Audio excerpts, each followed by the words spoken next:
दोस्तों नमस्कार। मैं प्रशांत कौशिक संवाद इंडिया मंच पर आप सभी का हार्दिक स्वागत करता हूं, हार्दिक अभिनंदन करता हूं। उत्तर प्रदेश की राजनीति में मायावती जी की जो राजनीति है लगातार हमेशा बड़े प्रमुख रूप से प्रभावित करती रही है यूपी की राजनीति को, और साथ ही देश की राजनीति को भी मायावती जी ने काफी हद तक प्रभावित किए रखा है, अगर हम पिछले कुछ वर्षों की बात करें। लेकिन वर्तमान में जिस तरह से बसपा की राजनीति और खासकर मायावती जी की जो राजनीतिक शैली रही है, उसने तमाम तरह के सवाल बसपा की राजनीति पर उठा दिए हैं। और लगातार उन पे कई तरह के जो विपक्षी हैं उनके वह कहते हैं कि बीजेपी के दबाव में मायावती जी की जो राजनीतिक शैली है वह इस समय स्पष्ट रूप से दिखाई देती है। हालांकि मायावती जी की राजनीति है लगातार वह कहीं ना कहीं अपनी एक्स के सोशल मीडिया के माध्यम से, चाहे ट्वीट के माध्यम से या अन्य दूसरे जो संगठन की समीक्षा बैठक है उसके माध्यम से लगातार वह अपनी सक्रियता को भी कहीं ना कहीं बनाकर रखती हैं। और जो उनके भतीजा काश आनंद को जिस तरह से उन्होंने उत्तराधिकारी घोषित किया था पिछले लोकसभा चुनाव के समय, और उसके पश्चात बीच लोकसभा चुनाव में उनसे वह जिम्मेदारी भी वापस ले ली थी। लेकिन पुनः उन्होंने आकाश आनंद को फिर दोबारा से उत्तराधिकारी एक तरह से अपना घोषित कर दिया और तमाम तरह की संगठन की जिम्मेदारी उन्हें दे भी दी है। और साथ ही एक बड़ी महत्वपूर्ण बात इस समय कल मायावती जी के द्वारा घोषित हुई कि जो यूपी के 10 विधानसभा सीटों पर बाई इलेक्शन होने जा रहे हैं, उस पे बसपा अपने कैंडिडेट उतारेगी। ये खास इसलिए क्योंकि बसपा की जो राजनीति रही है वह कभी भी बाई इलेक्शन में अपने उम्मीदवार उतारती नहीं थी। तो ये पहली बार है कि बसपा ने, मायावती जी ने घोषणा की है कि बाई इलेक्शन में वह चुनाव लड़ने जा रही है। तो इससे क्या राजनीतिक मायने हैं, क्या राजनीतिक निहितार्थ हैं, आखिरकार मायावती जी क्या राजनीतिक संदेश देना चाह रही हैं। तो जिस तरह से विधानसभा चुनाव हो या लोकसभा चुनाव हो, जिस तरह पार्टी का प्रदर्शन बड़ा निराशाजनक रहा है, उम्मीदों के मुताबिक वह नहीं आ पाया, तो उसके मद्देनजर क्या उपचुनाव में लड़ना, क्या ये राजनीतिक संदेश है या अपनी राजनीतिक जमीन को पुनः वापस लेने की जद्दोजहद जो बसपा के अंदर दिखाई देती है उसी का परिणाम है। आज हमारी चर्चा इसी विषय पर है कि आखिरकार मायावती जी का जो एक घोषणा है कि 10 विधानसभा के चुनाव पर उपचुनाव है लड़ेंगी, तो उसके क्या राजनीतिक मायने हैं। इस चर्चा में हमारे साथ बहुत ही देश का बहुत ही वरिष्ठ पैनल इस चर्चा में शामिल है, उनका परिचय मैं आपसे भी से करा देता हूँ। हमारे साथ राकेश चंचल जी जुड़े हैं, मध्य प्रदेश से बहुत ही सीनियर जर्नलिस्ट है, अनेक वर्षों का पत्रकारिता का अनुभव है। बहुत बहुत स्वागत करता हूँ, बहुत बहुत अभिनंदन करता हूँ। साथ ही डॉक्टर राम गोपाल भारती जी हमारे साथ जुड़े हुए हैं, सामाजिक चिंतक भी हैं और राजनीतिक विशेषज्ञ हैं, वो बड़े बड़े साहित्यकार भी हैं। उनका बहुत बहुत स्वागत करता हूँ, अभिनंदन करता हूँ। साथ ही मुकुल त्रिपाठी जी लखनऊ से हमारे साथ जुड़े हुए हैं, बहुत ही सीनियर जर्नलिस्ट है, अनेक वर्षों का उनका भी अनुभव है पत्रकारिता का। बहुत बहुत स्वागत करता हूँ, अभिनंदन करता हूँ। तो चर्चा की शुरुआत से मैं डॉक्टर राम गोपाल भारती जी से करता हूँ कि बसपा की राजनीति को भी बखूबी समझते हैं, बसपा की जो सामाजिक लड़ाई संघर्ष रहे हैं उसको भी बखूबी उन्होंने देखा है। तो आपको क्या लगता है डॉक्टर राम गोपाल भारती जी की बसपा की जो राजनीति वर्तमान दौर में है, एक तरह से जद्दोजहद है अपने स्थिति को बचाने की या दोबारा से खोई हुई प्रतिष्ठा को हासिल करने की, तो बाय इलेक्शन में चुनाव लड़ने जो मायावती जा रही हैं उसके पीछे आप क्या देख पा रहे हैं? मायावती जी कौन सी रणनीति है या मायावती जी जो राजनीतिक शैली है उसको किस तरह से परिभाषित करें, किस तरह से देख पा रहे हैं आप डॉक्टर राम गोपाल जी? धन्यवाद प्रशांत जी। संवाद इंडिया का आभार कि वह ऐसे ज्वलंत और सामयिक विषय पर वार्ताएं आयोजित करती है। और मेरे साथ पैनल में जो आए हैं विद्वान, उन सभी का भी मैं स्वागत करता हूँ। देखिए, आज की जो बसपा और मायावती की स्थिति है वो उस समय से बहुत भिन्न है जब उसका आविर्भाव हुआ था। खास तौर से उत्तर प्रदेश, जो पश्चिमी उत्तर प्रदेश में एक स्थान रिक्त था बुद्ध प्रिया मौर्य के अवसान के बाद, तो उसे भरने की कोशिश की यहाँ के दलित समाज ने, जिसमें खास तौर से जाटा समाज मुख्य था, उसने कोशिश की। निश्चित रूप से काशीराम जी ने वामसेव करके राष्ट्रीय स्तर पर एक बड़ा काम किया है और उसने यहाँ के लोगों को प्रभावित किया। लोग बहुत सारे उसके सदस्य बने और मायावती के परिदृश्य पर आने के बाद सबकी भावनाएं मायावती के साथ जुड़ गई। उन्होंने उनमें तलाश करने की कोशिश की बुद्ध प्रिया मौर्य को, जिन्होंने उत्तर प्रदेश की इस क्षेत्र की राजनीति में डॉक्टर अंबेडकर के बाद लोगों को दलित राजनीति से जोड़ा, उनके अधिकारों को उनके लिए काम किया। तो उसका प्रभाव ये पड़ा कि मायावती के सर्व समाज को साथ लेकर चलने के जो उसका सिद्धांत था, उसके बावजूद जाटव समुदाय की अधिकांश संख्या में यहाँ पर मौजूद था, उसने उसको सपोर्ट किया, अपना समर्थन दिया तन मन धन से। और उसी का कारण ये रहा कि मायावती जी 2 बार बल्कि 3 बार मुख्यमंत्री बनी, हमारे 3-4 बार यहाँ की स्टेट्स की, उत्तर प्रदेश की, और बहुत लोकप्रियता पाई। उस समय यहाँ का अधिकांश दलित समाज उसके साथ था। लेकिन धीरे धीरे जैसे समय बदला और एक साजिश के तहत जो दलित पिछड़ों की पार्टी थी, समाजवादी पार्टी, उसके साथ जब वो मिली तो भाजपा ने एक षड्यंत्र के तहत उन्हें अलग किया। उसका उद्देश्य भी यही था कि दलित पिछड़े और ये एक साथ ना हो पाए, पिछड़े और दलित, क्योंकि यदि एक साथ हो जाएंगे तो उत्तर प्रदेश का एक बहुत बड़ा वर्ग जो भाजपा से नहीं जुड़ा है और बसपा और सपा से जुड़ा है, तो भारतीय जनता पार्टी को बड़ी मुश्किल होगी यहाँ पैर जमाने में। तो उसका परिणाम ये हुआ कि समाजवादी पार्टी और बसपा अलग हुई, और बसपा का जो एक तरह से रुझान है वो भारतीय जनता पार्टी की ओर है। उसमें उसका जो जनाधार है, उसमें एक शक, एक संदेह की स्थिति पैदा हो गई। जो उसके समर्थक थे, जिसके अनुयायी थे, तो खासतौर से जो डॉक्टर अम्बेडकर के अनुयायी थे, क्योंकि सब जानते हैं कि भारतीय जनता पार्टी और आरएसएस की मूल विचारधारा है वो यहाँ के दलितों की और अल्पसंख्यकों के हितों से मेल नहीं खाती है। इसलिए उन्होंने दूरी बनानी शुरू की मायावती से। और सच्चाई यह है कि आज भी जाटव समाज के अतिरिक्त कोई भी ऐसा वोट बैंक नहीं है मायावती जी के पास कि जो उनको सत्ता में वापसी कर सके। बल्कि तरीकों के साथ कुछ मुस्लिम समुदाय भी उसके साथ थे, पिछड़े समुदाय भी उसके साथ थे, यहाँ तक के ब्राह्मण वर्ग के भी काफी जो लोग थे उनके साथ थे। तो उनकी सोशल इंजीनियरिंग की ये सफलता थी। लेकिन धीरे धीरे धीरे वो अपनी सीटें हारती गई, चुनाव में उसका वोट परसेंटेज कम होता गया।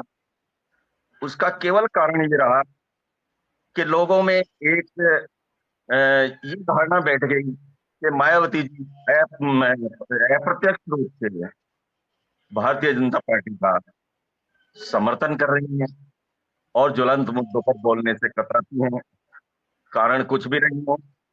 लेकिन ये एक सत्य है, और तथ्य भी है कि आज वो 10 साल पहले, 15 साल पहले वो स्थिति नहीं रही है। और अपने जनाधार को पुनः प्राप्त करने के लिए मायावती जी को बहुत मेहनत करनी होगी, योजनाबद्ध तरीके से रणनीति बनानी होगी। और शायद उसी रणनीति के तहत उन्होंने पहले अपने भतीजी को अपना उत्तराधिकारी घोषित किया, फिर उसको हटाया, फिर दोबारा घोषित किया। तो ये सारे जो उसकी जो तरीके हैं वो सत्ता में वापसी के तरीके हैं। और इसीलिए उन्होंने सोचा होगा कि उपचुनाव के जरिए वो अपनी रणनीति को, बसपा को पुनर्स्थापित करने में सफल होगी। इसी वजह से उन्होंने उपचुनाव में उतरने का निर्णय लिया। जी जी जी। तो जैसे डॉक्टर रामगोपाल जी, आपने कहा कि मायावती की जो रणनीति है उसकी तरह से आपने कहीं ना कहीं उसमें बताया कि किस तरह से सोच रहे होंगे, और जो चुनाव में लड़ने का जो उनका फैसला है वह कहीं ना कहीं उसी राजनीतिक जमीन को दोबारा से स्थापित करने का प्रयास है। तो मैं मुकुल जी के पास, तो मुकुल जी, आपको क्या लग रहा है पूरे परिदृश्य की बात करें, बसपा की राजनीति जिस तरह से पिछले दिनों घटित हुई है, तमाम तरह की बातें से रामगोपाल जी ने भी कहा, बड़े विस्तार से उन्होंने बताया। अब क्या लगता है कि आकाश आनंद की जो सक्रियता है जिस तरह से बढ़ाई गई है दोबारा से, और मायावती की जो वर्तमान की राजनीति है, और साथ ही चंद्रशेखर रावण का उदय होना राजनीति में, और क्यों नगीना लोकसभा सीट से वह इस समय सांसद है, तो इन सब चीजों को अगर देखें, तमाम तरह के जो संदेश है राजनीतिक तौर पर दलित राजनीति के अंदर, उसे किस तरह से पढ़ पा रहे हैं आप? सभी दर्शकों और सभी पैनलिस्टों को मेरा नमस्कार। देखिए प्रशांत जी, मायावती का जो डाउनफॉल आया है उसकी वजह एक तो समाजवादी पार्टी और कांग्रेस का जो गठबंधन हुआ उसमें पीडीए का होना, वो और साथ में संविधान बदलना, ये मायावती को बहुत डेंट कर गया। कुछ मायावती की अपनी गलतियां भी, मायावती ने अपनी गलतियां ये कि मायावती ने अंतिम समय लास्ट डे भी टिकट बदले, और उससे जो मैसेज गया कि इनके पास उस टाइप के कैंडिडेट ही नहीं है जो लोकसभा में तैयारी करनी पड़ती है, आखिरी दिन अब आप टिकट बदलेंगे तो जाहिर बात है आपको नुकसान होगा ही होगा। इन्होंने इन्होंने जो अकेले चुनाव लड़ा, ये भी फैसला इनका उल्टा पड़ गया। अगर ये मिलके शायद चुनाव लड़ती तो 4-5 सीट जीत जाती, लेकिन अकेले लड़ने पे इनको इतना नुकसान हो गया है कि 10% वोट कम होना। और अभी जैसे रामगोपाल जी ने कहा, डॉक्टर साहब ने, कि जाटव समाज और इनके जो अपने लोग हैं, तो आपको बता दूं तो यूपी में 29 से अधिक ऐसी सीटें हैं जहां दलित वोट बैंक 22 से लेकर 40% है, और उसमें भी एक भी सीट नहीं जीत पाई। तो इसको अगर आप आंकड़ों को देखते हैं तो यानी इनका जो वोट प्रतिशत है वो गया कहां, हो गया पीडीए की तरफ, क्योंकि बीजेपी बहुत बुरी हारी है। अब इसमें बीजेपी को तो लगता है कि मायावती लड़े, अगर मायावती लड़ती है तो कहीं ना कहीं फायदा पहुंचाएंगी, लेकिन किसको पहुंचाएंगी ये चुनाव का रिजल्ट बताएगा। दलितों और जो लोग अभी पीडीए के साथ हैं वो कहां जाएंगे, ये इस 10 सीटों में जो उपचुनाव होंगे उसमें पता चलेगा। और रावण, चूंकि चंद्रशेखर रावण लड़ रहा है, तो युवाओं के बीच में एक बहुत बड़ा चेहरा हो गया। शायद वो मायावती से आज की डेट में, इसमें कोई शक नहीं, वो बड़ा चेहरा है। वो जिस तरह से जमीन पे उतर के संघर्ष कर रहा है और जितना बोल्डली बोलता है, वो हमलावर है। आपको याद होगा आकाश आनंद हमलावर हुए और हमलावर होते उनकी कुर्सी निकल गई। ये मैसेज बहुत बड़ा गया युवाओं में, जो जुड़ने की कोशिश कर रहे थे। शायद ये ना हटते तो मैं नहीं कहता कि जीत जाते, लेकिन इनका कम से कम वोट परसेंट कुछ युवाओं का बढ़ता, भले वो 1% बढ़ता, 2% बढ़ता, तो युवाओं में निराशा रही। और कोई इनके साथ ऐसा नहीं है जो बदलाव। एक डिबेट में आप ही ने बोला था कि हमेशा कुछ ना कुछ पार्टी में बदलाव जरूरी रहता है।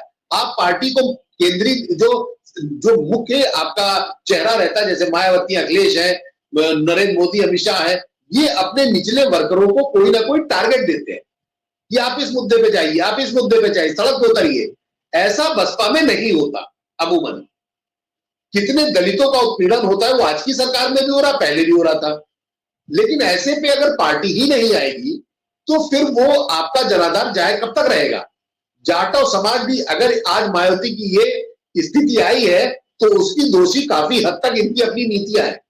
इन्होंने मन ही नहीं बनाया। लोग समझ रहे थे बीजेपी के खिलाफ बोलेगी, लोग समझ रहे थे बीजेपी के साथ लड़ेंगी, लोग समझ रहे बीजेपी की बी टीम है, अखिलेश को कुछ बोलेगी। तो ये समझ ही नहीं पाया जो इनका अपना खांटी वोटर है कि इनका एक्चुअल ये कर क्या रही है। इन्होंने जो प्रत्याशी उतारे, प्रत्याशी भी ऐसे ऐसे उतारे जो कहीं पहले दिन से लग रहे थे कि 1-2 को छोड़ के, हम लोग भी पहले डिस्कस किया आप ही के कार्यक्रम में कि 1-2 सीटों पे अच्छा लड़ेंगे, लेकिन जीतने की तब भी कोई गारंटी नहीं थी। तो प्रत्याशियों का चयन जैसे अखिलेश ने किया, सोचिए आप, इलाहाबाद जैसी सीट 40 साल बाद कांग्रेस जीती है, तो वो कांग्रेस की जीत नहीं है, वो समाजवादी पार्टी की जीत है, वो कैंडिडेट की जीत है। उसने भले ही सिंबल लिया हो, और जितने हमारे सीनियर बैठे हैं वो ये जानते हैं कि वो पुराने समाजवादी पार्टी के मुलायम सिंह यादव के बराबर के कद के नेता हैं, उनसे अनुभवी कोई नहीं है। उज्जवल रमन सिंह और उनके पिताजी रेवती रमन सिंह, बहुत बड़ा नाम है, इलाहाबाद में एक अच्छी प्रतिष्ठा है। नीरज त्रिपाठी जो बीजेपी के कैंडिडेट थे, वो भी पिताजी की वजह से अपने लाइमलाइट में थे, लेकिन चूंकि उनका कोई राजनीतिक 1 रुपए का उनको अनुभव नहीं था, अचानक से उनको भेजा गया कि ब्राह्मणों को हम ब्राह्मण एक प्रत्याशी उतारेंगे। ब्राह्मण प्रत्याशी आ गया, हश्र क्या हुआ, ब्राह्मणों ने भी वोट नहीं दिया। तो इन चीजों को अगर देखिए तो किसी भी पार्टी के लिए, मैं बसपा की बात कर रहा हूं, आज विषय उस पर है, बसपा को भी ये देखना पड़ेगा कि हम किस कैंडिडेट को उतार रहे हैं, उसका जनाधार क्या है। अखिलेश ने क्या किया, जहां मुस्लिम बाहुल्य लोग थे वहां किसी और कास्ट को दे दिया। उससे मुसलमान और जितने भी इनके अपने यादव समाज और एमवाई फैक्टर जो कहते हैं, ये तो पूरा पूरा गया ही, और उसके समाज के लोग भी आ गए, वो बीजेपी के लिए टफ हो गया। और चंद्रशेखर रावण जब लड़ेगा तो किससे लड़ेगा? चंद्रशेखर रावण लड़ेगा तो मायावती से ही लड़ेगा, और जो युवा आज की डेट में पढ़ा लिखा जितना भी दलित समाज का, चाहे वो बहुत निचले स्तर पे है, वो 12th पास है, 8th पास है, लेकिन जब वो बाजार में और मोबाइल पे निकलता है तो चंद्रशेखर रावण और मायावती में अगर आप कंपेरिजन करें तो हम भी शायद रावण को उसके जो विषय है उस पर ज्यादा नंबर देंगे। जिस तरह से वो अग्रेसिव, इनके यहां अग्रेसिव नेता कोई नहीं है। और सबसे बड़ी बात, जब आप सत्ता में थे, सत्ता जाने के बाद कितने नेताओं को आप अपने पास रोक पाए? एक एक करके सारे नेता, एक एक करके सारे नेता चले गए, आपकी पार्टी धीरे धीरे नीचे चली गई। आपको सीट तब मिली जब आपने समाजवादी पार्टी से टाई अप किया, अदरवाइज उस वक्त भी अगर ना होता तो शायद ये 10 सीटें मिलना भी बड़ा मुश्किल हो जाती। बिल्कुल बिल्कुल। तो इन चीजों को देखते हुए मायावती को सबसे पहले, अगर ये 10 चुनाव में लड़ रही है, वो सिंबल के बचाने के लिए लड़ रही। मुझे ये लगता है कि हाथी का सिंबल रहे मौजूद, लोग भूल ना जाएं, क्योंकि लगातार लोग भूल रहे हैं और जनाधार लगातार नीचे जा रहा है। 9 पॉइंट समथिंग। आप ये बताइए, कांग्रेस के बराबर आ गए। कांग्रेस हमारे यहां पूरी यूपी में साफ है, सब जानते हैं, बूथ पे आदमी नहीं मिलता उनके। इलाहाबाद में तो मैं खुद रहने वाला हूं, लखनऊ में रहता हूं, इलाहाबाद तो मेरा घर है, मैं जानता हूं वहां पे आपके कार्यकर्ता नहीं थे, तब भी जीत गई। कांग्रेस के सिंबल पे भले लड़े, कई ऐसी जगह थे जहां बूथ पे कांग्रेसी थे ही नहीं। उसके बाद लेना कि ये नेता के ऊपर डिपेंड करता है, आप किस कैंडिडेट को लड़ा रहे हैं। और रेवती रमन सिंह ने तो उन्होंने मना कर दिया था कि उज्जवल को विधायक लड़ाइए, हम 27 का लड़ेंगे। उन्होंने कहा नहीं, आप लड़ाई लड़वाइए और हम पीछे साथ देंगे।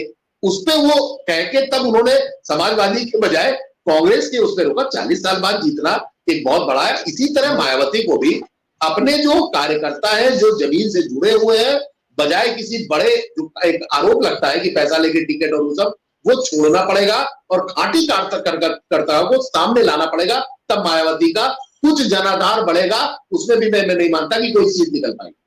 नहीं, बड़ी महत्वपूर्ण बात कही आपने कि पुराने कार्यकर्ता, जो जिम्मेदार कार्यकर्ता पार्टी के, उसको प्रमुखता देनी पड़ेगी। तो राकेश जी के पास, तो राकेश जी से पूरी परिचर्चा के अंदर जिस तरह से मुकुल जी ने भी कहा, राम गोपाल जी ने भी कहा कि जो बसपा की जो राजनीति है वह आखिरकार इतनी कमजोर क्यों हो गई, कि जो, क्योंकि जिस तरह से एक मिशन के तौर पर बसपा का कहा जाता था कि मिशन के तौर पर वह काम करती है पार्टी, और काशीराम जी की चाहे बात करें या मायावती जी की बात करें, जो संघर्षों के दौर से उन्होंने बसपा को इतना मजबूत बनाया कि अपने पूरे बहुमत के साथ भी सरकार यूपी में बना चुकी है।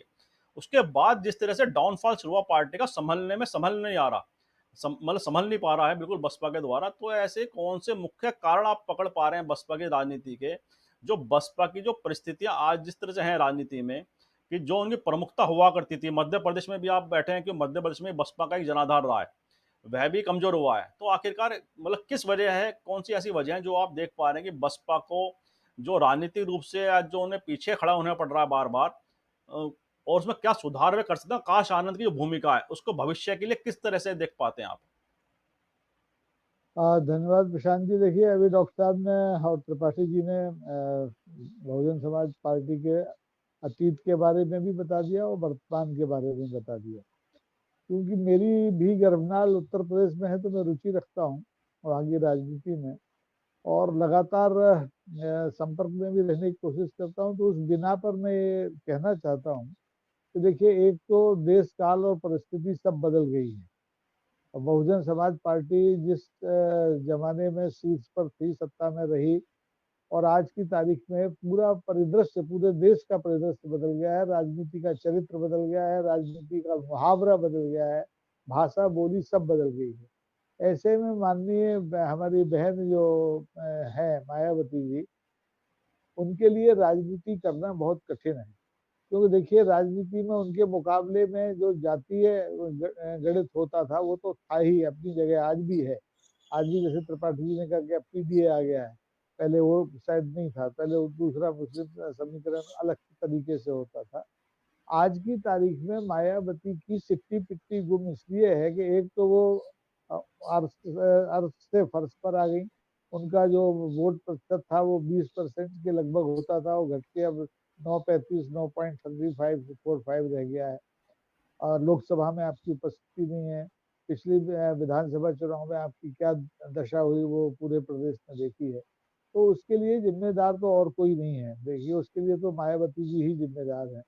मायावती जी की उम्र अब 68 साल होने को है, तो वो ऊर्जा का स्तर भी अब उनके पास नहीं है जो उनके प्रतिद्वंदियों के पास है। उनका मुख्य प्रतिद्वंदी 4 आप मान के चलिए सत्तारूढ़ दल के मुख्यमंत्री योगी आदित्यनाथ, कांग्रेस और समाजवादी पार्टी की नई जोड़ी, जुगल जोड़ी जो है राहुल गांधी और अखिलेश, और तीसरे जिस रावण का हम जिक्र करते हैं, ये चारों एक नई ऊर्जा के साथ पॉलिटिक्स में आए हैं उत्तर प्रदेश की में, और इन्होंने अपनी उपस्थिति को बड़े शानदार तरीके से दर्ज भी कराया है। ऐसे स्थिति में जब हाशिए पर, लगभग हाशिए पर पहुंच चुकी मायावती के लिए ये मजबूरी थी कि वो इन लोग जो विधानसभा के आपके होने वाले 10 सीटों के चुनाव है, इनमें अपने प्रत्याशी उतारें।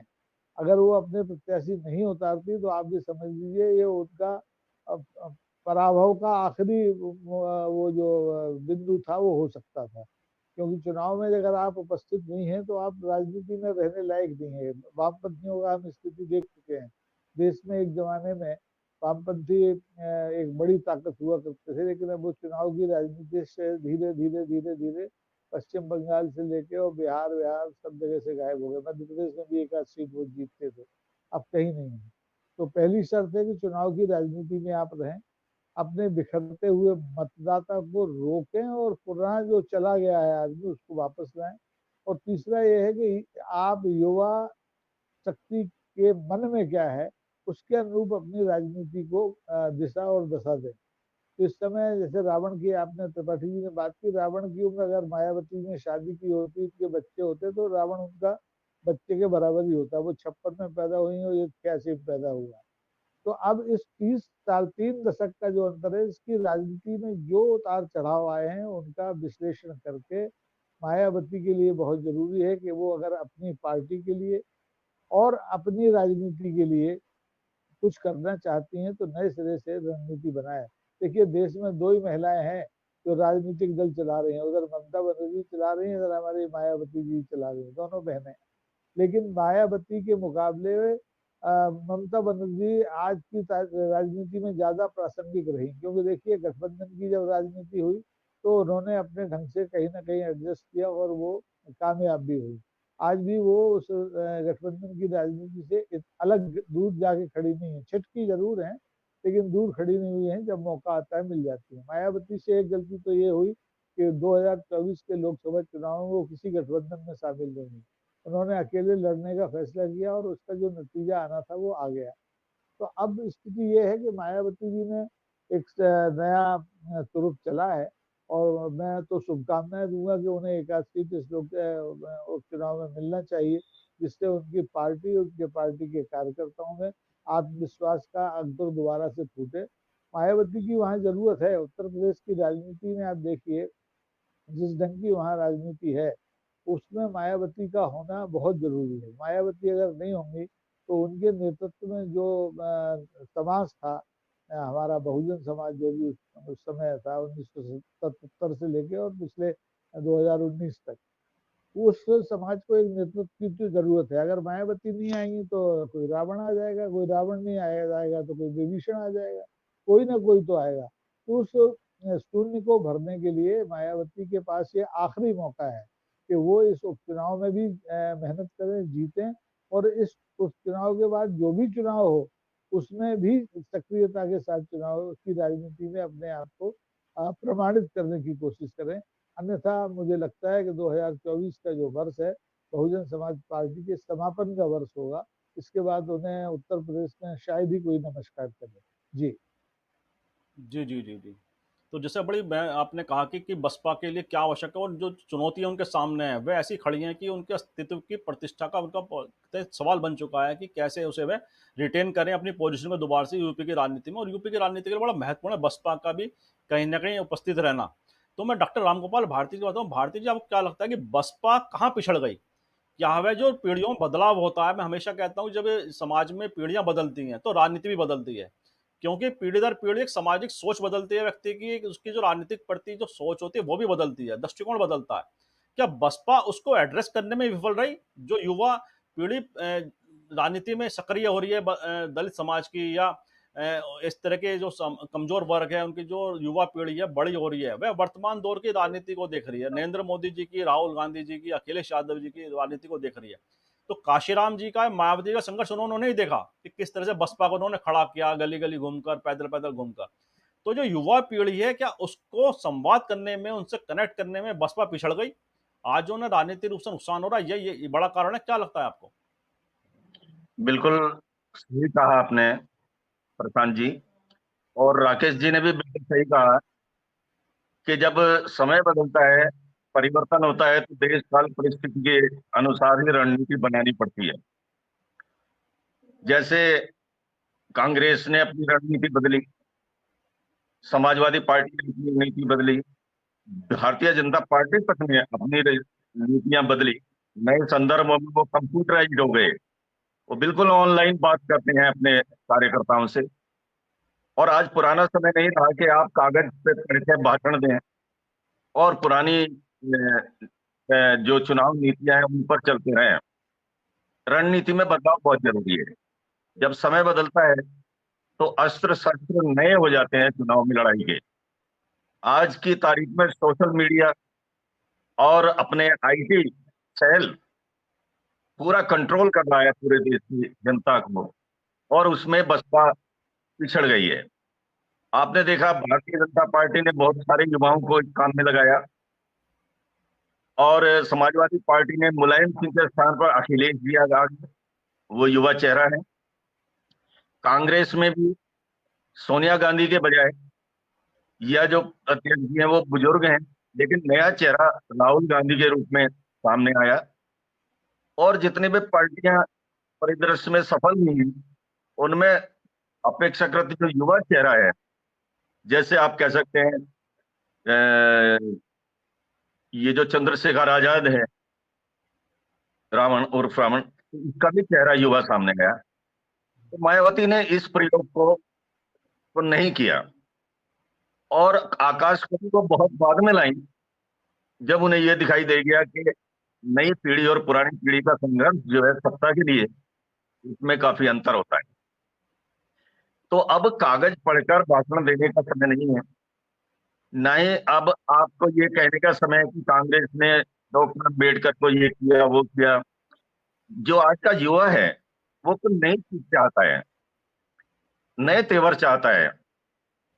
आप अगर जातीय व्यवस्था से भी लड़ना चाहते हैं तो राहुल गांधी जैसे तेवर चाहिए, अखिलेश जैसे तेवर चाहिए। जनरल जो सामान्य रूप से देखा गया, हम लोगों ने सभी ने देखा, और खास तौर से जो मायावती का वोट बैंक है युवा, वो इसीलिए क्योंकि उसके तेवर ढीले पड़ गए। अगर यदा कदा वो कुछ कहती भी थी तो वो अप्रत्यक्ष रूप से ही कहती थी। उन्होंने खुलकर कभी भी भारतीय जनता पार्टी का विरोध नहीं किया, उन्होंने उसकी नीतियों का विरोध किया, कारण कुछ भी रहे हों। लेकिन जो उसका वोट बैंक है वो कम से कम हम उत्तर प्रदेश की यदि बात करें तो चंद्रशेखर रावण की तरफ खींचता है। जाटवों की मैं जहां रहता हूं लगभग 50% लोग जो वोटर हैं वो चंद्रशेखर रावण की तरफ गए हैं। बाकी कांग्रेस पे भी गए हैं, सपा पे भी गए हैं, और समाजवादी पार्टी पे इसलिए गए हैं ताकि भारतीय जनता पार्टी के उम्मीदवार को हराया जा सके। और लोगों में ये एक आम धारणा बन गई कि जहां जहां मायावती ने अपने उम्मीदवार खड़े किए वहां पर सपा या इंडिया गठबंधन कह लीजिए उसका प्रत्याशी हार गया और भारतीय जनता पार्टी का प्रत्याशी जीत गया। एक छोटा सा उदाहरण ले तो मेरठ में ही जो सपा का जो प्रत्याशी था इंडिया गठबंधन का, वो बहुत कम वोटों से हारी है, सुनीता वर्मा लगभग 10,500 और अरुण गोविल इतने वोटों से जीते। जबकि मायावती जी का खड़ा हुआ त्यागी जो उम्मीदवार था उसको 87,000 से अधिक वोट मिले। तो लोगों में ये संदेश गया कि यदि भारतीय जनता पार्टी को हराना है तो मायावती जी को उस जगह जहां उसका कैंडिडेट कमजोर है अपना कैंडिडेट नहीं खड़ा करना चाहिए। और मेरे दोनों पैनल ये बात बिल्कुल सही है, यदि वो इंडिया गठबंधन में शामिल होती तो शायद आज परिदृश्य कुछ और होता। भले ही उनकी सीट बंटवारे में कम मिलती, लेकिन उनका जो राष्ट्रीय जनाधार है वो बढ़ता। बिल्कुल और मेरे विचार से अब मायावती जी की कोशिश में है कि उपचुनाव के जरिए और फिर आने वाले उत्तर प्रदेश के चुनाव के लिए वो ऐसी रणनीति बनाए ताकि जो बसपा का खोया हुआ जनाधार है वो वापस मिल सके। लेकिन उसके लिए वही बात है, जिस तरह की जीनत त्रिपाठी जी ने बताया, कि उसे अपने रणनीति के तेवर बदलने होंगे। संविधान और आरक्षण को जैसे मुखर कांग्रेसी इंडिया गठबंधन के लोग बोल रहे हैं, अखिलेश जी हैं, राहुल गांधी है, उससे भी ज्यादा मुखरता से मायावती जी को बोलना होगा। एक युवा जो अपना जो उत्तराधिकारी है वो आगे लाना होगा, ताकि लोगों में ये विश्वास बना रहे कि ये बीजेपी की बी टीम नहीं है, बल्कि दलितों की, पिछड़ों के, अल्पसंख्यकों की रक्षा के लिए ये एक मजबूत विकल्प हो सकता है। अभी वो स्थिति नहीं है आज की तारीख में। भविष्य में क्या होगा ये इनकी रणनीति पर निर्भर करेगा। बिल्कुल ठीक, प्रशांत जी। बिल्कुल सही कहा आपने कि भविष्य में क्या होगा तो इनके पता चलेगा किस तरह की रणनीति मायावती जी अपनाती हैं और किस तरह से बसपा को दिशा देने का वह कार्य करती हैं। तो मुकुल जी के पास, मुकुल जी, आपको क्या लगता है पूरी राजनीतिक परिदृश्य जो है वर्तमान दौर का, तो ऐसे में जो जैसे कि मैंने कहा कि युवा पीढ़ी जो है उसका बड़ा रोल है, क्योंकि पहली बार जो मतदान देने जा रहे हैं या सेकंड टाइम देने जा रहे हैं, तो युवा पीढ़ी जो सोचती है वो राजनीति को लेकर जिस तरह से उनके ख्यालात होते हैं वह वर्तमान दौर को देखकर ही बदलते हैं और सेट होते हैं कहीं ना कहीं। तो बसपा और जो आकाश आनंद को वह सामने लेकर आ रहे हैं, अब आकाश आनंद के ऊपर इतनी बड़ी जिम्मेदारी है कि बसपा को दोबारा से स्थापित करना, दोबारा से उसको वहां पर उसी पोजीशन में लेकर आना। आकाश आनंद की भूमिका किस तरह से देख रहे हैं और बसपा के कैडर के अंदर आकाश आनंद की क्या भूमिका, क्या वो उतनी पकड़ मजबूत है उनके कैडर के प्रति, उनके अंदर उत्साह बढ़ सके, जोश बढ़ सके?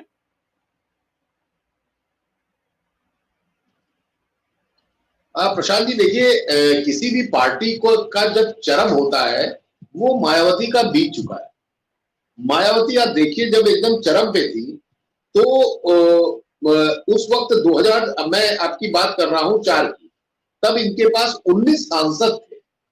उसके बाद 2009 में जब इनकी सरकार बनी तब इनके पास 20 हो गए, लेकिन उसके बाद लगातार इनका कम होता गया। 2014 में 0 पे थी, सपा से लड़ी तो 10 पाई और आज की डेट में फिर 0 पे आई। और भविष्य में किसके साथ रहेंगी ये संभव ही नहीं है कि अभी किसी के साथ रहेंगी, क्योंकि उनको कोई लेना नहीं चाहता। लेना इसलिए नहीं चाहता कि अगर ये जो आपस में जो एक गठजोड़ हुआ था उस गठबंधन में अगर मायावती शामिल होती तो एक, जैसे ममता बनर्जी का भी जिक्र किया, और जो महिला ने जो नेतृत्व कर रही है पार्टियों की उसमें ये भी शामिल होती और बीजेपी पे अटैक करना पड़ता। जो हम आप पत्रकारों और जो सामान्य जन के बीच में एक बात आती है बी टीम, मुझे पहले डिस्कस उसमें मैं नहीं जाऊंगा, लेकिन निचले स्तर पे भी लोग जानते हैं कि बहन जी घबराती हैं बीजेपी पे हमला करने के लिए कि वो उठा के जेल में भेज देंगे, इनके केस खोल देंगे। तो ये जो मैसेज है, इस मैसेज को खत्म करना मायावती के लिए सबसे बड़ी इस वक्त एक चुनौती है। और ये चुनौती, सारे लोग बैठे हमसे वरिष्ठ हैं, ये चुनौती इतनी आसान नहीं है जो इन उपचुनाव या 27 तक ये कर पाए। 27 तक करने के लिए इनको वापस वही मायावती जो 1998 और 99 में हमने देखा था, उस जो कैलिबर की थी, वो कैलिबर अब मायावती में, जाहिर बात है एज का एक फैक्टर आ जाता है, और आकाश आनंद वो नहीं कर पाएंगी। और आकाश आनंद एकदम नए। मैं तो ये कहूंगा कि शायद आकाश आनंद कितने भी दिन से, अभी 4 साल से, 5 साल से, 8 साल से जुड़े हैं मायावती से, लेकिन जो चंद्रशेखर है उसका जो रवैया है वो आम आदमी पार्टी टाइप है। वो जमीन से धरना प्रदर्शन से निकला लड़का है और 81 की पैदाइश है, तो जवान भी है, उससे लोग कनेक्ट कर लेते हैं। देखिए दलित समाज वैसे भी वंचित और हमेशा दबाया गया। आज भी कई केसेस आप देखते हैं कि सवर्ण समाज, मैं भी ब्राह्मण हूं, वो आपकी मानसिकता है, लेकिन आज भी चूंकि मैं लखनऊ में रह रहा हूं, मॉडरेट हूं, मैं ये सब नहीं मानता हूं, लेकिन जो गांव में रह रहे हैं आज भी वो चीजें चलती हैं, बर्तन अलग होते हैं, सब कुछ अलग होते हैं। उन चीजों से जो हमारे एक जनरेशन ऊपर वाले लोग हैं वो नहीं उसको फॉलो, उसको बिल्कुल हम लोग को डांट देंगे, वो उसी को फॉलो करते हैं और रास्ते से निकलना। आज भी घटनाएं हो रही है, हम 2024 में बैठे हैं, बीजेपी की सरकार है, आज भी घोड़े पे कोई निकलता है। आपने देखा होगा देश में कई ऐसे आता है कि अगर घोड़े पे बैठ के कोई दलित निकला, उसको मार दिया गोली, उसको पीट दिया, पुलिस लगानी पड़ी, ऐसी खबरें आती है। तो मायावती को चाहिए था सस्टेन करना, जो मैं पहले बोल चुका हूं। मायावती को हमेशा ऐसे मुद्दों पे प्रखर होके सामने जाना पड़ता। वहां मायावती एब्सेंट रही और चंद्रशेखर प्रेजेंट रहे। तो जो प्रेजेंट रहा उसको नंबर मिला और वह सांसद है, और उसको दिख रहा है कि मैं बीजेपी के खिलाफ बोल रहा हूं। हाँ, कांग्रेस से वो थोड़ा सा और पीडीए गठबंधन से थोड़ा अटैच है, इसलिए कि वो भी संविधान बदलने के खिलाफ थे। सारी चीजें होते हुए कहीं मेंटल एक वो रहता है। इसी को देखते हुए दलित समाज ने, चंद्रशेखर चूंकि पूरी कहीं लड़ नहीं रहे थे, तो वो इस तरफ आए। एमवाई फैक्टर में मायावती के साथ सबसे बड़ी दिक्कत थी, सॉरी मुस्लिम में, कि मुस्लिम जब आपका सांसद संसद में बेइज्जत होता है, आप उससे मिलने नहीं जाती, वहां पे अखिलेश और राहुल पहुंच जाते हैं। आपको तो तत्काल प्रभाव से फोन करके वो पूरे समाज में मैसेज जाता। राहुल गांधी गए, अपनी पैरवी में चले गए एक मोची के यहां। आप ये बताइए देश भर में कितना बड़ा, और जितना मीडिया ने इसका प्रचार किया है, राहुल गांधी अगर 100 करोड़ रुपए दे देते तो भी मीडिया प्रचार ना करती। आज तक से लेके नीचे तक के सारे चैनल एक एक घंटे का, आधा आधा घंटे का प्रोग्राम बनाते थे और दिन भर में 4-4 बार 6-6 बार दिखाते थे।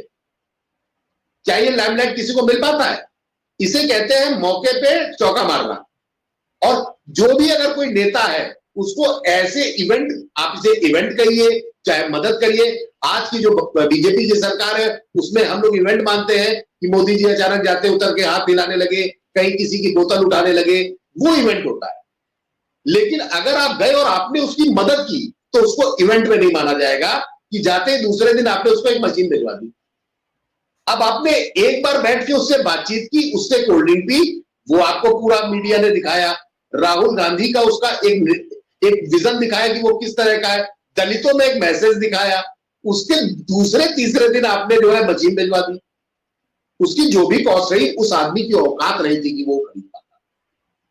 उसके बाद प्रशासन लग गया, प्रशासन के बाद वो क्षेत्र का आदमी है, सारे आपके पार्टी के लोग लग गए।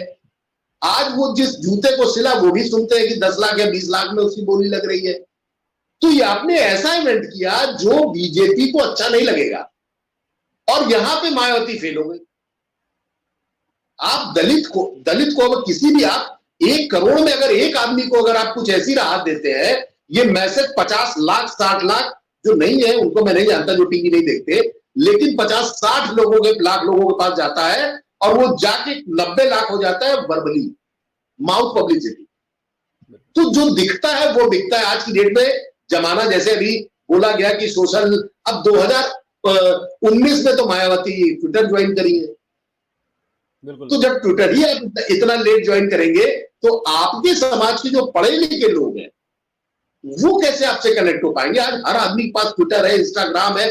आप गरीब से गरीब आदमी को देखिए, अपना रखे रहता है, और जो रील बना के कमा रहे हैं वो एक अलग धंधा हो गया है।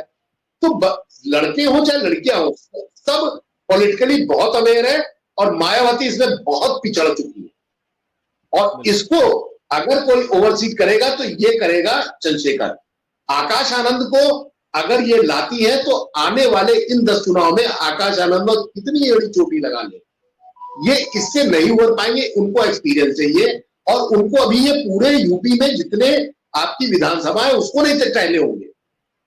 तो इनको एक जो इनके सलाहकार है उनको बताना चाहिए कि आप टारगेट करिए 10 सीटों पे, 10 सीटों पे जाइए, एक एक विधानसभा में मिलिए। जहां दलित बाहुल्य, 29 दलित बाहुल्य शायद चीजें हैं, जहां 20 से लेके 40% तक वोट है।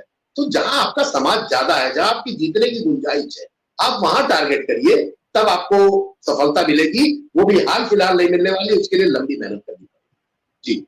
जी बिल्कुल ठीक कहा आपने। लगातार आपको अपने समाज के जो अपना समर्थक वर्ग है उसके बीच में लगातार जाना पड़ेगा। तो मैं भी हमेशा एक बात कहता हूँ, राकेश जी के पास में आता हूँ उससे पहले, कि जैसे कि अगर कांग्रेस की बात करें उदाहरण के तौर पर, कांग्रेस जिस तरह से 90s के दौर के बाद लगातार राजनीति में कहीं ना कहीं कमजोर होती चली गई, क्योंकि एजेंडा वह अपने कार्यकर्ता को नहीं दे पाई, कोई ऐसा विषय नहीं दे पाई जो कार्यकर्ता उनको सड़कों पर उतरकर संघर्ष करे। लेकिन हम देख रहे हैं पिछले कुछ वर्षों से राहुल गांधी ने जब से भारत जोड़ो यात्रा शुरू की है, वह लगातार अपने कार्यकर्ताओं को कहीं ना कहीं एक ऐसा एजेंडा दे रहे हैं जिसके तहत वह लोगों के बीच जा रहे हैं, कार्यक्रम आयोजित हो रहे हैं, तमाम तरह के जो राजनीतिक सक्रियता होती है उनके कार्यकर्ताओं को राहुल गांधी ने दी है अपने कार्यकर्ताओं को। उसका परिणाम देख रहे हैं कि जिस तरह से इंडिया गठबंधन मजबूत हुआ और परसेप्शन की लड़ाई में कांग्रेस कहीं ना आगे दिखाई दी। तो मायावती को भी, बसपा को भी क्या यही चाहिए कि जो परसेप्शन की लड़ाई है जिसमें वो पिछड़ गई है और अपने कार्यकर्ताओं को कोई राजनीतिक एजेंडा वह दे नहीं पाई है जिसके तहत वे अपने कार्यकर्ताओं को मोबिलाइज कर सकें, एक जगह दोबारा से इकट्ठा कर सकें, जो इधर उधर अन्य पार्टियों में चले गए हैं, उस कैडर को वापस लाने के लिए, उस समर्थक वर्ग को दोबारा से एकजुट करने के लिए ऐसे कौन से राजनीतिक एजेंडों पर काम करना पड़ेगा मायावती को, बसपा को, जो उनके लिए सब बहुत आवश्यक है, जिससे वे अपने कार्यकर्ताओं को मनोबल बढ़ा सके, अपने साथ दोबारा जोड़ सकें। क्या लगता है राकेश जी आपको पूरे विषय को अगर देखें? प्रशांत जी देखिए, ये जो आपने सवाल किया है कि बहुजन समाज पार्टी को क्या करना चाहिए, ये बताने के तो मैं पैसे लूंगा, ये मुफ्त में नहीं बताऊंगा। लेकिन हकीकत ये है कि देखिए, बहुजन समाज पार्टी देश की उन पार्टियों में से एक है जिसका जो इनका जो शेयर बाजार का मार्केट होता है ना, उसमें अब इसकी कीमत जीरो हो गई है। पिछले दिनों जो इलेक्टोरल बॉन्ड से पैसा आया 7,000 करोड़, विभिन्न कंपनियों ने राजनीतिक दलों को बांटा, उसमें बेचारी बीएसपी को 10 पैसे नहीं मिले, जबकि समाजवादी पार्टी फिर भी 14-15 करोड़ रुपए हासिल करने में सफल रही। तो जब आप मार्केट से आउट हो गए हैं तो आपको एक तो नया रैपर लगाना पड़ेगा, नया ब्रांडिंग करनी पड़ेगी, नए सिरे से सारा कुछ करना पड़ेगा। वो बस बीएसपी खत्म, जो बीएसपी में माननीय हमारे नाम देखिए, अब मेरी भी उम्र हो गई, नाम भूलने लगा हूँ, जो संस्थापक थे हमारे बीएसपी के, कांशीराम कांसी जी। राम साहब। तो वो कांसी राम साहब की बीएसपी अब नहीं चलेगी, और अब मायावती की बीएसपी भी नहीं चलेगी। मायावती की बीएसपी का भी अब जीर्णोद्धार करने का सही समय है, और उसके लिए अभी वो ये भूल जाए कि उन्हें चुनाव कितनी सीटें मिलेंगी, कितनी नहीं मिलेंगी। तो उन्हें 3 अपने ऊपर लगे हुए जो प्रश्न चिन्ह में हटाना पड़ेगा। पहला ये कि बीएसपी में टिकट बिकते हैं, एक तो ये छवि दूर करनी पड़ेगी। दूसरा ये कि बीएसपी बीजेपी की बी टीम है, क्योंकि देखिए पिछले दिनों से लगातार मायावती एक भयभीत नेता के रूप में पहचानी जाने लगी हैं।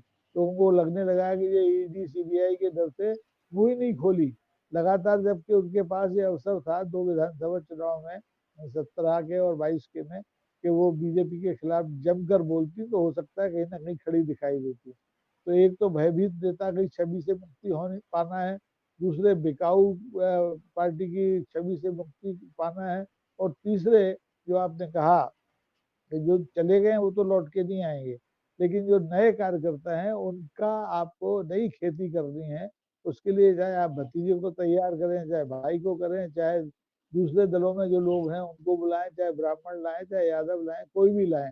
पहले आपने ऐसा प्रयोग किया है, ब्राह्मणों को भी आपकी पार्टी ने टिकट दिया, आपकी सरकार में ब्राह्मण मंत्री भी होते थे। तो एक नए सिरे से पूरी पार्टी को पुनर्गठित करके, और जब आप चुनाव में उतरेंगे, और ये तो आपको ध्यान में रखना ही पड़ेगा। आपने लगता है बीएसपी से कुछ साठ-गांठ कर ली और मुझसे सारे एडवाइस ले लिए, कि बीएसपी को सबसे ज्यादा कोशिश ये करनी पड़ेगी कि वो सत्ता प्रतिष्ठान के खिलाफ खड़ी है। सत्ता प्रतिष्ठान चाहे उत्तर प्रदेश का हो और चाहे देश का हो।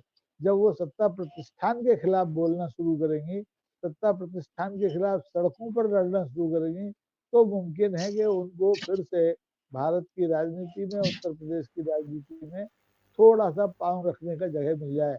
और अगर पांव रखने की जगह मिल गई, हो सकता है कि वो दोबारा से संभल भी जाए। ऐसा होता है, बहुत से राजनीतिक दल शून्य से आगे शिखर पर गए हैं।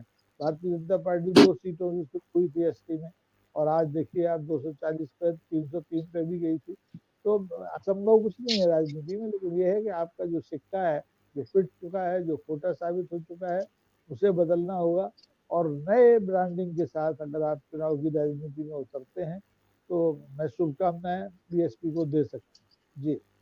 जी, बिल्कुल ठीक कहा आपने। लगातार इस बात को तो बसपा को भी अब तमाम तरह के बदलाव अपनी रणनीति में करने पड़ेंगे। और राजनीतिक विचार कोई भी मरता नहीं है, जैसा आपने कहा कि प्रासंगिक हमेशा बने रहते हैं। बात होती है कि आप उसको विचार को कितना खाद-पानी दे पाते हैं समय के अनुसार। जब भी आप उसकी जड़ मजबूत रख सकते हैं, नहीं तो समय के जो आंधी-तूफान चलते हैं समय का, वह कहीं न कहीं उन चीज़ों को जड़ों को कमज़ोर करता है, पेड़ के उसे कमज़ोर करता है। तो लगातार ध्यान रखना पड़ता है, चाहे राजनीतिक विचार हो या आपकी राजनीतिक सक्रियता हो, लगातार उसे आपको लोगों के बीच में रखनी पड़ेंगी। और तमाम मुद्दे ऐसे हैं समाज के अंदर, राजनीति के अंदर, जिसको लेकर आप आगे जा सकते हैं। उसके द्वारा आप लोगों को दोबारा अपने साथ जोड़ सकते हैं। और जो परसेप्शन आपके लिए बन गया है, वह बहुत ज़रूरी है। उसको आप कैसे तोड़ पाते हैं, कैसे ब्रेक कर पाते हैं। और आकाश आनंद के लिए भी यही सबसे बड़ी चुनौती है कि जो परसेप्शन बसपा की राजनीति के ऊपर लग गया है कि बीजेपी को कहीं न कहीं अप्रोक्ष रूप से वह उसका सहयोग करती है, उसको चुनौती यही है कि उसको कैसे कमज़ोर करा जाए, कैसे तोड़ा जाए उस परसेप्शन को। और इन्हीं शब्दों के साथ आज चर्चा को विराम भी देते हैं। और आपने जिस तरह से बताया कि बसपा की राजनीति के लिए कौन से ऐसे तत्व या कौन से ऐसे विषय बहुत आवश्यक हैं कि जिस पे उन्हें एकदम से तत्काल रूप से ध्यान भी देना है, और आने वाले समय की चुनौतियां हैं उसे किस तरह से पार कर सकते हैं अपने राजनीतिक एजेंडे के द्वारा या राजनीतिक सक्रियता के द्वारा। और मैं रामगोपाल भारती जी का बंगलौर से जुड़े हुए हमारे साथ इस समय, राकेश जी का जो हमारे साथ मध्य प्रदेश से जुड़े हुए हैं, मुकुल जी का जो लखनऊ से जुड़े हुए हैं, बहुत बहुत आभार व्यक्त करता हूँ कि आपने हमारे दर्शकों को बहुत ही अच्छी चर्चा प्रस्तुत की। बहुत बहुत धन्यवाद आपका। और मैं आपसे भी आग्रह करता हूँ इस वीडियो को लाइक करें, शेयर करें, कमेंट करें। साथ ही संवाद इंडिया चैनल को सब्सक्राइब के साथ बेल आइकन जरूर दबाएं, जिससे संवाद इंडिया के अपडेट आपको समय से मिलते रहे। आप सभी का बहुत बहुत धन्यवाद, बहुत बहुत अभिवादन।